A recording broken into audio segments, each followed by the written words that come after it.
कि इस बिल का होगा क्या? विपक्ष कह रहा है हम साथ नहीं देंगे, हम इसके साथ नहीं है। मैंने शुरुआत में आपको थोड़ा सा आंकड़ा जो है इसका बताया था, 360 वोट चाहिए, सरकार के पास लोकसभा में 292 वोट हैं, तो बाकी कहां से आएंगे? ऑपोजिशन के कौन से सांसद टूटेंगे? क्या कोई कांग्रेसी टूटेगा? सपा के 37 हैं वो टूटेंगे, टीएमसी के 28 हैं वो टूटेंगे। सुनने में आया है कि टीएमसी के कुछ लोग एब्सटेन कर सकते हैं, डीएमके के 22 हैं, वो तो कह रहे हैं हम सड़कों पर विरोध करेंगे, काले कपड़े पहन के वो आए थे आज। शिवसेना, यूपीटी, एनसीपी, यदि सारी महिलाएं अगर महिलाएं आ जाए तो यदि आकर के वोट करने के लिए तैयार हो जाएं तो बताएं सर, आपको क्या लगता है पास करा लेगी सरकार? नहीं, देखिए ये जो नंबर है, ये नंबर होता है वैसा का वैसा नंबर है जैसे सेफोलॉजी में होता है कि इतने परसेंट स्विंग कर जाए तो इतने परसेंट वोट हो जाएगा। इसका कोई मायने नहीं, मतलब ये नंबर तो पार्टी पोजीशन के हिसाब से हम लोग चर्चा कर रहे हैं, ये फैक्ट बात कर सकते हैं। नहीं, ये फैक्ट है, लेकिन पॉलिटिक्स तो फैक्ट नहीं होती ना। सही, पॉलिटिक्स तो अर्थमेटिक भी है और केमिस्ट्री भी है। तो सरकार जो है अपनी अर्थमेटिक को केमिस्ट्री के साथ मिला के क्या कर रही होगी, वो है कि वो जो 67 लोग हैं उनमें से, अच्छा इसमें टूटना कुछ नहीं है, 67 में से कुछ लोग मान लीजिए एब्सटेन ही कर जाए पूरी पार्टी, कि जैसे अखिलेश जी है, मैं उनके लिए नहीं कह रहा, लेकिन अखिलेश जी कहे कि नहीं ये आप जब तक ओबीसी का बिल, ओबीसी को इसमें शामिल नहीं करेंगे तो हम इसमें समर्थन नहीं करते आपका बिल का, और हम वॉकआउट कर रहे हैं। तो वॉकआउट कर रहे हैं तो वो क्या महिलाओं का समर्थन कर रहे हैं कि सरकार का समर्थन कर रहे हैं? सरकार का कर रहे हैं, सरकार का समर्थन कर। तो ऐसी बहुत सारी व्यवस्थाएं हो सकती है और सरकारें आमतौर पर ऐसा करती हैं कि बिल को पास कराने के लिए दरअसल विजय जी ललकार रहे हैं, दरअसल विजय जी ललकार रहे हैं और कह रहे हैं कि अखिलेश चाह रहे हैं, अखिलेश जी अखिलेश एब्सटेन मत करना, सरकार का विरोध कह रहे हैं, एब्सटेन करो, विरोध मत करो। अनकॉन्स्टिट्यूशनल कुछ नहीं है, सरकार अपना बिल पास कराने के लिए अपनी कोशिश कर रही है। क्रॉस वोट तो नहीं हो सकता ना इसमें? क्रॉस वोट नहीं है, कोई क्रॉस वोट वाली कोई क्रॉस वोट सभी ने विप जारी कर रखा है, विप जारी होगी तो करेंगे तो फिर कोई कांग्रेसी चाहे तो वोट समर्थन नहीं कर सकता, नहीं काउंट ही नहीं होगा या सदस्यता जाएगी? सदस्यता तो फिर बाद में एक्शन में आ ही जाएगी।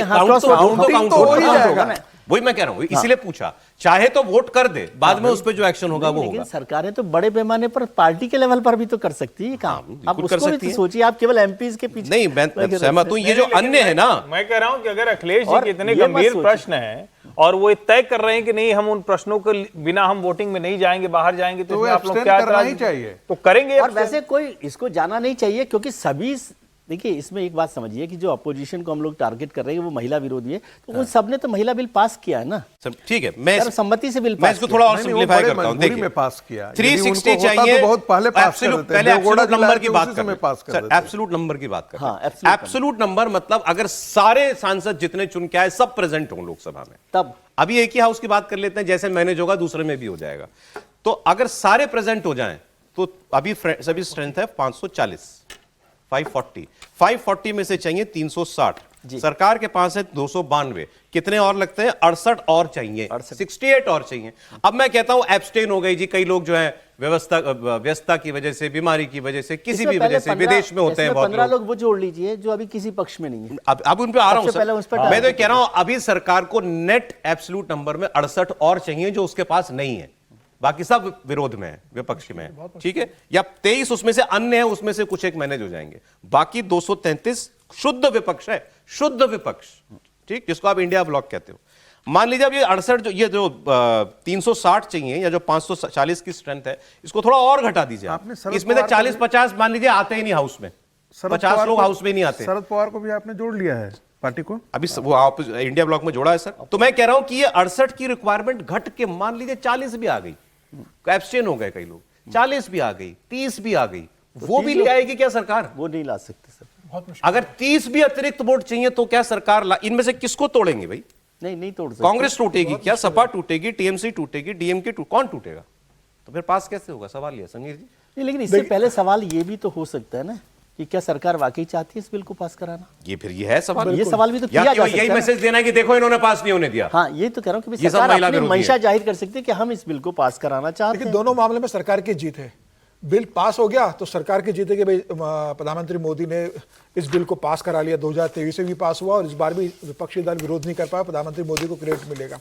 अगर ये बिल पास नहीं हो पाया तब भी सरकार की जीत है, सरकार कहेगी कि हमने पूरी कोशिश की थी, विशेष 37 दिन का बुलाया, विपक्ष महिला विरोधी है, उन लोगों ने महिलाओं की आधी आबादी को अधिकार नहीं मिलने दिया, और पूरे देश में भारतीय जनता पार्टी सत्ता पक्ष इस बात को लेकर जाएगा और विपक्ष को इस बात को जनता के बीच में ले जाने बहुत महिलाओं के बीच में मुश्किल होगा कि उन्होंने इस बिल का विरोध क्यों किया। तो सरकार जानती है कि भाई महिलाओं का विरोध करना विपक्ष के लिए इतना आसान नहीं होगा, क्योंकि कई राज्यों में चुनाव में लगातार 3 साल बाद लोकसभा के चुनाव में, तो जनता इस बात का, जब महिलाएं इस बात का हिसाब मांगेगी, तो मुझे लग रहा है कि विपक्ष भी इस बात से परेशान है कि हम महिला बिल का समर्थन तो किया हमने 2023 में, लेकिन आज अगर विरोध करेंगे तो उसका ठीकरा हम पर फूटने वाला है। आपको क्या लगता है, सरकार पास कराने के लिए बिल लाई है या माहौल बना, इनको नहीं, विरोधी, सरकार- महिला नहीं, विरोधी नहीं, साबित करने नहीं, के लिए? सरकार पास कराने के लिए लेकर आई है। 2029 में प्रधानमंत्री मोदी का बहुत क्लियर है कि 2029 में लागू करना है, तो सरकार पास कराने के लिए कुछ लेकर आई तैयारी है। के साथ आई है आप? तैयारी के साथ आई है सरकार का, कुछ त्रिपाठी बड़ी जी होगा बोलिए। कि सरकार उसको पास कराएगी। उदाहरण से जाएं तो सरकार कोई ऐसा बिल लेकर ही नहीं आती जिसको उसको पास न कराना। मूल यहां से आए, और 74-75 जो महिला सांसद हैं 543 में से, क्या वो महिला सांसद इस पर वोट करेंगी? और वोट करेंगी तो क्या इस आरक्षण के पक्ष में करेंगी या विरोध में करेंगी? 40-42 जो महिला सांसद राज्यसभा में हैं, वो किस पर वोट करेंगी? और हमने जिसको कहते हैं ना कि क्रॉस पार्टी लाइन से महिलाओं की आवाज सुनी, तो वो कह रहे हैं कि नहीं नहीं ये होना चाहिए। मैंने तो ये तक कहते सुना लोगों को कि लोग कह रहे हैं कि नहीं नहीं हो, उसके बाद जो चीजें हैं उसको तय कर लेंगे, जो टेक्निकल और उसको कम ज्यादा होगा कर लेंगे। पहले हमें हमारा अधिकार तो मिले, आप महिला को अधिकार नहीं देंगे, पहले उसको बांटेंगे। ये एक बात त्रिपाठी जी की अखिलेश का विरोध करेंगे। सोचना ना सर, विरोध कैसा कि विप के अगेंस्ट तो कोई नहीं जा सकता। 3.5 साल की भाई पार्लियामेंट बची हुई है। महिला पुरुष की बात ही नहीं होती। नहीं, मैं वो जो बात क्या पार्टी लाइन से लग जाता है, हमारे यहाँ पार्टी डेमोक्रेसी है ना। इन्होंने जो बात की केवल उसी का वो ठीक बात कह रहे हैं कि भाई 75 महिलाएं मान लीजिए, अब 75 महिलाएं भी विप से बंधी हैं क्योंकि पार्टी से आई हैं, तो पार्टी के खिलाफ वोट नहीं कर सकते, बाहर तो जा सकती हैं। वो भी तो वोट करना हो गया ना। नहीं, नहीं, आप गलत तरीके से समझ रहे हैं। वो भी विप में आया, वो भी तो विप में ही है वो भी ना। विप में आया। आप इसको गलत तरीके से समझ रहे हैं। बिल्कुल करेक्ट किया आपने मेरे को। तो वो वोट अगर नहीं दे विप रहे, वोट करने का है तो वोट ही करना पड़ेगा। वोट करना पड़ेगा। ये नहीं कि वोट नहीं करेंगे या सही, एब्सटेन बिल्कुल करेंगे ठीक। तो फिर वो कैसे विप होगा है। त्रिपाठी? और एमपी जो है वो पार्टी विप से जुड़े हुए होते अपनी हैं। सदस्यता कोई लाइन दांव पे नहीं लगाएगा। मैं फिर कह रहा हूं कि पार्टी विप से जुड़े हुए हैं, लेकिन अभी ये भी देखना होगा कितने लोगों ने विप जारी किया है, कितने लोग सब लोग में क्या सर, कह रहे हैं। कॉन्स्टिट्यूशन बिल में, और ये सर एक मैं निवेदन कर दूं, कोई भी कॉन्स्टिट्यूशन अमेंडमेंट बिल बिना विप के कोई पार्टी नहीं रहती। नहीं, वो नहीं रहती इश्यू करती है, इसमें कोई वो तो लेकिन सिस्टम में है। इसमें जिस ठीक है, तरह ठीक से है, ठीक है, जो ठीक है। नारी शक्ति वंदन अधिनियम को लेकर जो उस वक्त का हुआ और जो अभी है, जी, ठीक है, पार्टियों के वो बदले हैं ना स्टैंड। सर मुझे तो अभी ब्रेक हम लेना ही क्या पड़ेगा। होगा ये देखना आप होगा शॉर्ट ना। में कुछ कह मैं यही सकते कह हैं तो कहें, वो तो मैं क्योंकि कह फिर रहा हूं, प्रधानमंत्री के पार्टी बोलने का का समय स्टैंड 3 बजे नहीं, का बस एक ही लाइन कि देखिए विप का उल्लंघन करते हैं तो उनकी सदस्यता ऑटोमेटिक नहीं जाती है, जा सकती है। मैं फिर आपसे दोहरा रहा हूं, जा सकती है, ऑटोमेटिक नहीं जाती है। ठीक है सर, तो ठीक है। ऐसे देखिए में क्या होता है, क्या पॉलिटिकल पार्टियां अपने सदस्यों को खोने का जिसे कहते हैं रिस्क लेंगी क्या?